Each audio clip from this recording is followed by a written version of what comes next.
Welcome to premise kitchen. இன்றைக்கி சென்னா மசாலா தாங்க பண்ண போகிறேன். எப்படி பண்ணுறதுன்னு பார்க்கலாம். ஒரு பேனில் கொஞ்சம் ஆயில் போட்டுப்போம். ஆயில் காஞ்சது கொஞ்சம் ஸ்பைசஸ்லாம் போட்டுடுவோம். ஆனியனை குட்டியாக சாப் பண்ணி வச்சுருக்கேன், அதையும் போட்டுடுவோம்.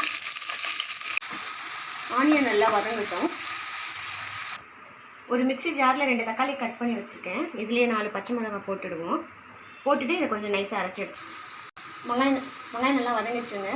இதில் ஒரு ஸ்பூன் இஞ்சி பூண்டு பேஸ்ட் போட்டுக்கலாம். போட்டுட்டு இதையும் பச்சை வாசனை போகிற அளவுக்கு வதக்கிக்கலாம். அரைச்ச தக்காளி பச்சை மிளகாவையும் இதில் ஆட் பண்ணிப்போம்.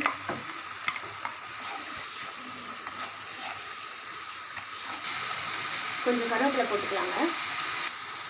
அரை ஸ்பூன் சீரக பவுடர், 1 ஸ்பூன் சில்லி பவுடர், அரை ஸ்பூன் தனியா பவுடர், 1/4 ஸ்பூன் கரம் மசாலா, அரை ஸ்பூன் மிளகுத்தூள்.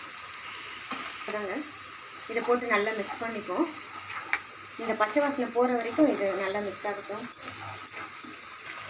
இப்போ இதுக்கு தேவையான அளவு உப்பு போட்டுடுங்க. மஞ்சத்தூள், வெள்ளை மூக்கடலையை ஒரு 6 மணி நேரம் ஊற வச்சு 4 விசில் வச்சு வேக வச்சு எடுத்துருக்கேன் உப்பு போட்டு. இதில் கொஞ்சம் கடலையை எடுத்து நம்ம அரைச்சிப்போம் குறைக்குறேன்ட்டு. அவ்வளோதாங்க. இதில் எண்ணெய் பிரிஞ்சு நல்லா வந்திருக்கு மசாலாலாம். இப்போ இந்த அரைச்ச மூக்கடலையை போட்டுருவோம் நம்ம.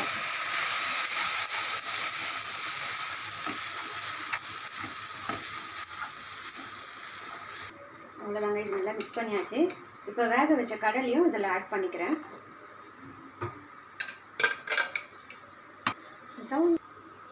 அவ்வளோதான். இதை நல்லா மிக்ஸ் பண்ணி விட்டுடுவோம். மிக்ஸ் பண்ணி விட்டு கொஞ்சம் தண்ணி இதிலே ஊற்றிடுவோம். ஊற்றிட்டு இதை அப்படியே ஒரு 5 மினிட்ஸ் நம்ம மூடி போட்டு வச்சுடுவோம். மிக்ஸி ஜாரில் கொஞ்சம் தேங்காய் எடுத்துருக்கேங்க. ஒரு 10 முந்திரி போட்டிருக்கேன். இதை நைஸாக அரைச்சி எடுத்துப்போம். இப்போ இந்த அரைச்ச தேங்காய் முந்திரி பேஸ்ட் இதில் ஊற்றிடலாம். ஊற்றிட்டு கொஞ்சம் கலரி விட்டுடலாம். ஒரு லெமன் ஒன்று பிழிஞ்சு விட்டுறாங்க.